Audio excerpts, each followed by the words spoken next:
You ever heard about Bravo Team? No, not the urban legends. The real Bravo Team. The one sent into the Louisiana swamp to recover those missing scientists? I was there.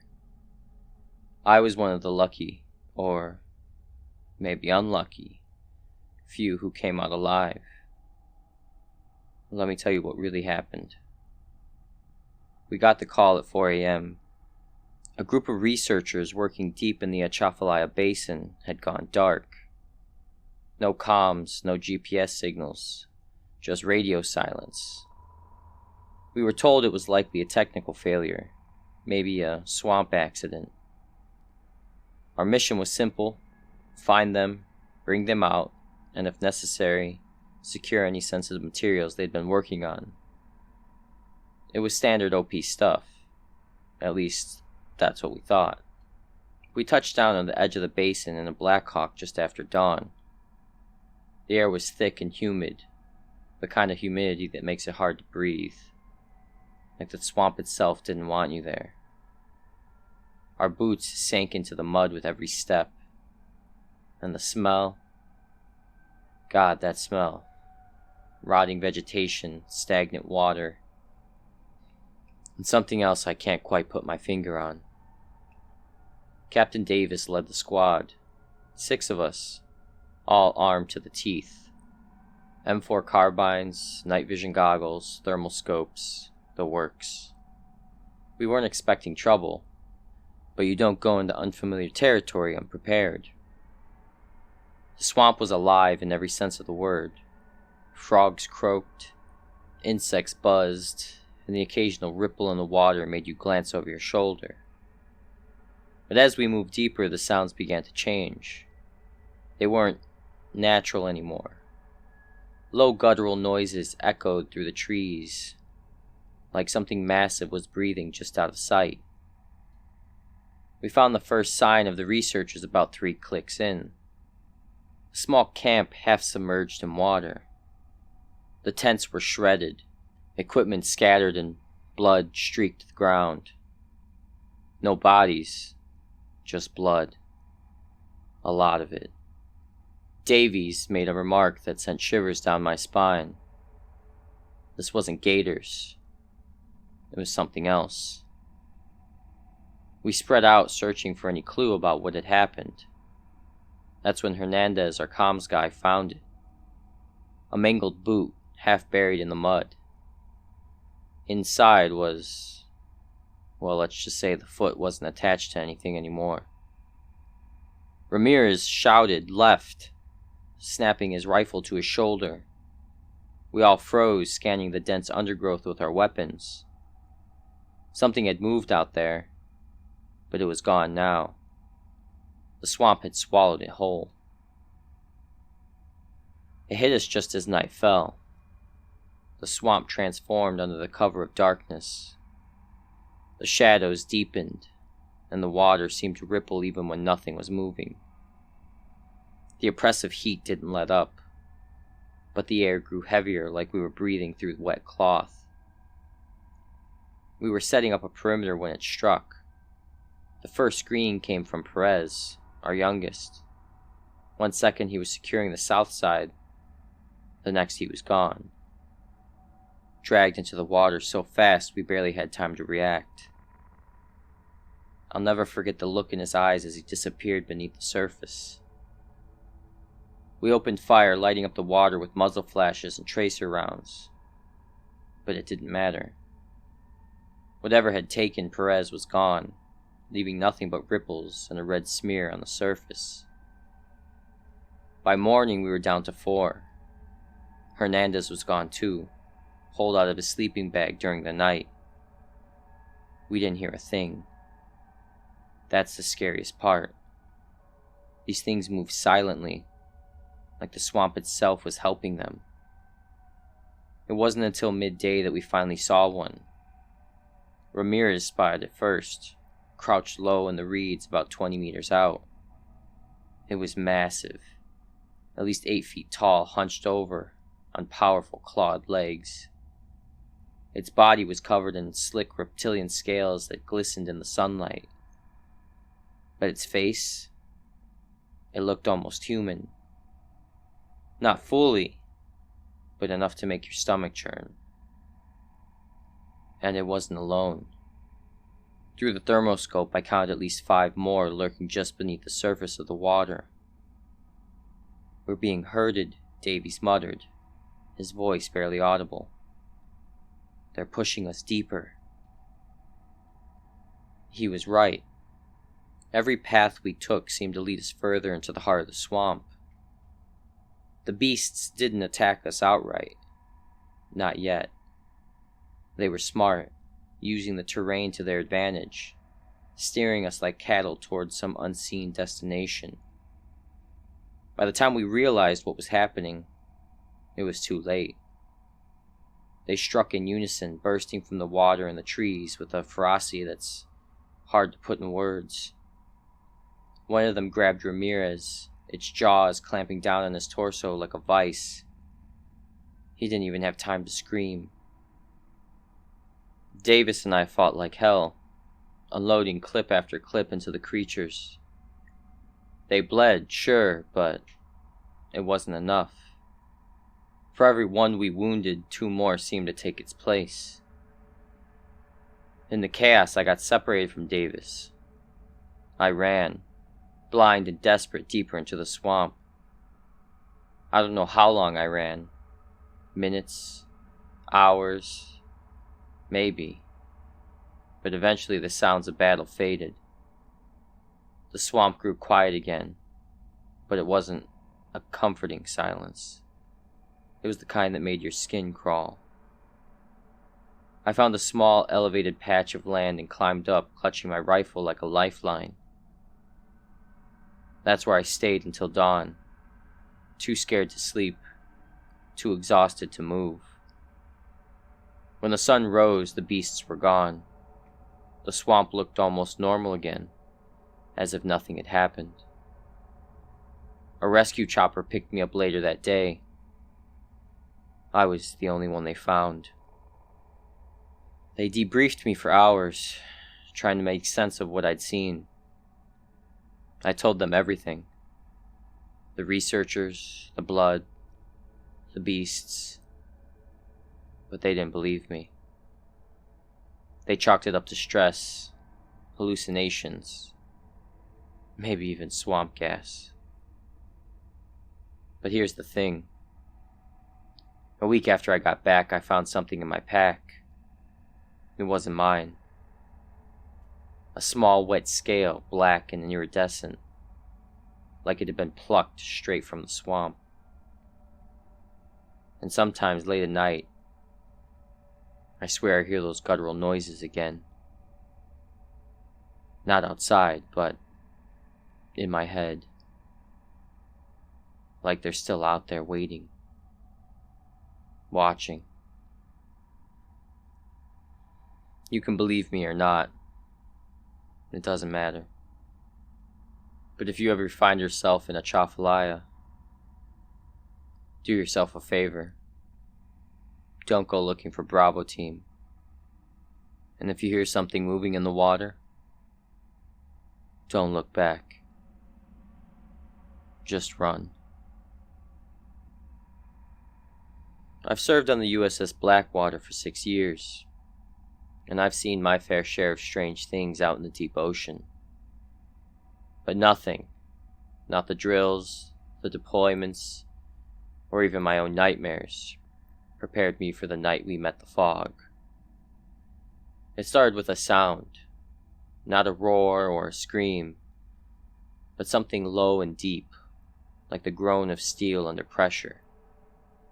The kind of sound that vibrates in your chest and makes your teeth hurt. It was around 10 p.m. when the fog rolled in, dense, unnatural, and clinging to the ship like a living thing. Visibility dropped to almost nothing. I was on watch, standing near the bow, when it swallowed us whole. The radar was useless. The ship's lights barely pierced the gloom. It was like we were adrift in a void. The air was cold and damp, and the usual chatter among the crew had fallen silent. because everybody felt it. This oppressive weight, like the fog wasn't just around us, but inside us. Then came the first strike. We didn't see it coming. The ship shuddered violently, throwing me and dozens of others to the deck. Alarms blared as the Blackwater listed slightly to port. It felt like we'd hit something massive, but we were in the middle of the Pacific. No reefs, no icebergs, no land for miles. Sonar's picking up movement, someone shouted over the comms. Fast and deep and huge. I scrambled to my feet and looked over the edge. The water was churning, frothing as if something enormous was moving just beneath the surface. And then I saw it. Or rather, part of it. A tail, serpentine and covered in dark scale-like ridges, whipped out of the water and slammed into the ship's hull. It was so fast, so massive, that it left a dent in the steel. We opened fire, machine guns, rifles, even a couple of missiles. Everything we had. The sound was deafening, but it didn't matter. The thing disappeared back into the fog like a ghost. Over the next few hours, the Blackwater became a floating prison. We couldn't move. The engines were dead, likely damaged in the initial strike. The fog was so thick that even if we could have moved, we have no idea where we were going. And that thing, whatever it was, kept circling. Every so often we'd hear it. The groan, the splash, the scrape of something hard against the hull. The crew started to crack. One of the guys in my unit, a tough-as-nails gunner named Ramirez, swore he saw shapes moving in the fog. Shadows, humanoid but distorted, like they were stretched too thin. Another sailor, Kowalski, said he heard whispers coming from the water. At first, we thought he was just losing it. And then we all started hearing them. I'll admit it. I was scared. Terrified, actually. But I kept it together. Or at least I tried to. Others weren't so lucky. By the third hour, 2 crew members had gone overboard. No one saw them jump. They were just gone. At 3 a.m. that night, it made its full appearance. The fog parted just enough for us to see it rising out of the water. Its head was massive, serpentine and crowned with jagged bony spines. Its eyes... God, its eyes. They were like glowing orbs, pale and unblinking. The body was long and sinuous, covered in scales that shimmered even in dim light. It didn't roar or make any dramatic sound. It just stared at us. Its gaze almost curious. And then it struck. The tail came first, slamming into the deck and sending metal and bodies flying. It wrapped around the stern, crushing steel like it was paper. A tentacle shot out of the water and grabbed one of the lifeboats. It didn't just rip it off, it yanked it down into the depths like it was feeding. We fought back with everything we had. Flamethrowers, grenades, even makeshift explosives rigged from spare parts. It didn't care. It was like fighting a storm. Impossible, overwhelming, and utterly indifferent to our existence. At some point I lost track of time. I was bleeding from a cut on my head. My ears were ringing, and the deck was slick with seawater and blood. Fog had turned red, lit by the emergency lights and fires we had started. Finally, the captain gave the order to abandon ship. What was left of the crew, maybe 30 out of the original 120, piled into the remaining lifeboats. I was one of the last ones off, watching as the Blackwater was dragged down. piece by piece, into the abyss. We floated in silence for hours, the fog still clinging to us.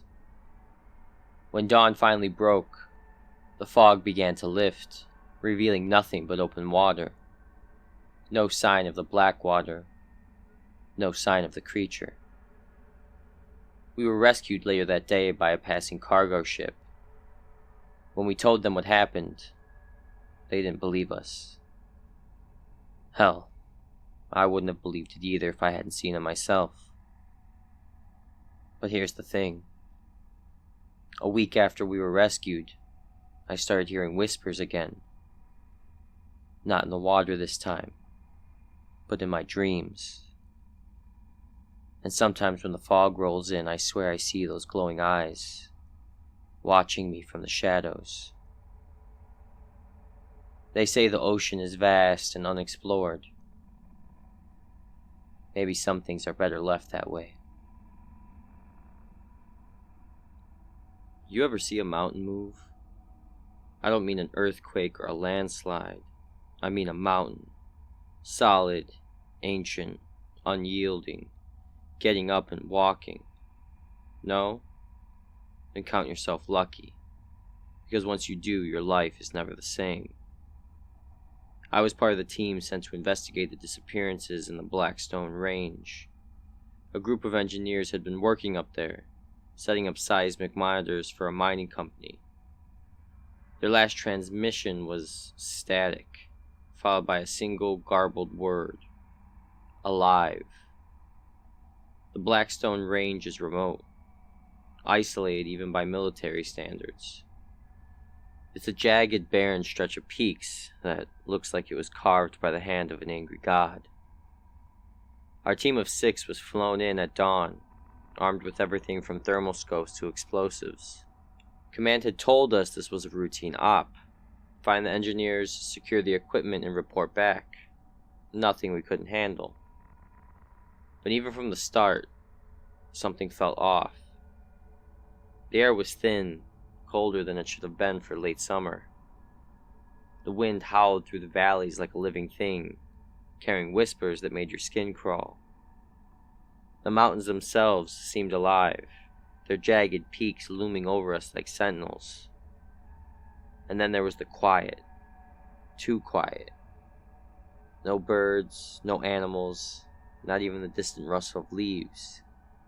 Just our boots crunching on gravel and the occasional burst of static from our radios. We found the first sign of the engineers about 4 miles in. Their camp was a mess. Tents shredded, equipment scattered, and the earth torn up like a giant had been digging there. But no bodies. Just a trail of enormous, circular indentations leading deeper into the mountains. Tracks, Martinez whispered, his voice a bit shaky. But what the hell makes tracks like that? No one answered. We followed the trail for hours, our unease growing with every step. The indentations were enormous, at least 15 feet across, and perfectly round, as if something impossibly massive had been walking on stilts. And then we found the drill site. The drill site was nestled in a rocky basin, surrounded by towering peaks. The equipment was still running, a massive industrial rig boring into the earth like it hadn't noticed its operators were gone. But it wasn't the machinery that caught our attention. It was the hole. A vast gaping wound in the earth, surrounded by cracks that radiated out like spiderwebs. As we approached, the ground began to vibrate. At first it felt like an ordinary tremor, the kind you'd expect in a tectonically active area. But then the vibrations grew stronger, deeper, resonating in our bones. And then it moved. At first we didn't understand what we were seeing. The ridge behind the drill, what we thought was just another part of the mountain, began to rise. Massive slabs of stone shifted and groaned, revealing themselves to be the limbs of an enormous stone-like creature. Its body blended in perfectly with the rocky landscape, its skin a mosaic of jagged, granite-like plates. It was alive. It must have been over 200 feet tall, its limbs moving with a slow, deliberate grace that belied its size. Its head, if you could call it that, was featureless, a smooth expanse of stone except for two glowing fissures where its eyes should have been. We opened fire, but our bullets might as well have been spitballs. The creature didn't even flinch. It turned, its glowing eyes locked onto us, and then it moved. The ground shook as it advanced, each step sending shockwaves through the earth. It didn't attack outright. It didn't need to. Instead, it began to manipulate the terrain itself. The rocks shifted and rolled like waves, cutting off our escape routes and forcing us deeper into the mountains. It was hurting us, driving us towards some unseen destination. By the second day, we were falling apart. Martinez was the first to snap, muttering to himself about the mountains watching us.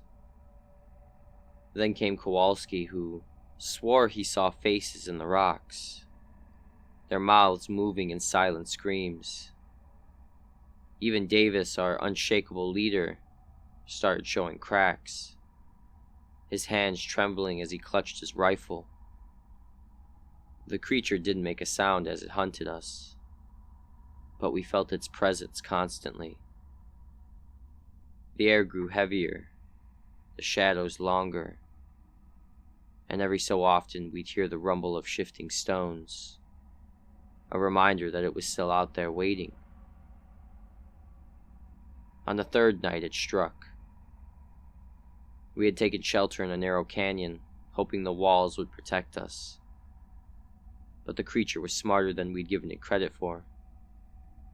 It didn't attack directly.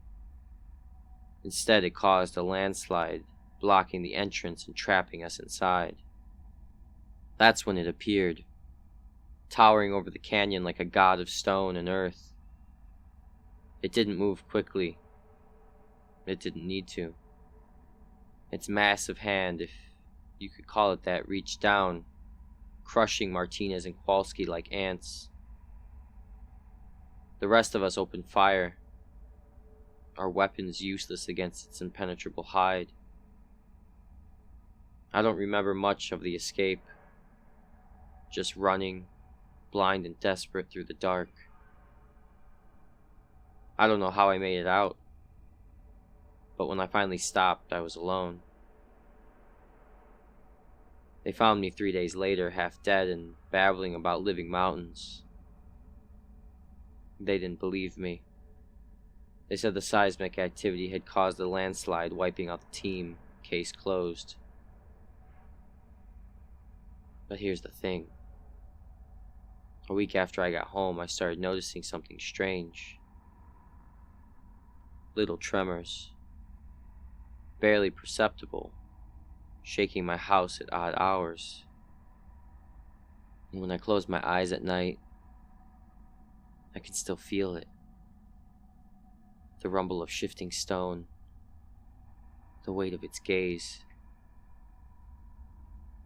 I don't think it's over. I think the Mountain Goliath let me go for a reason. And I think it's coming.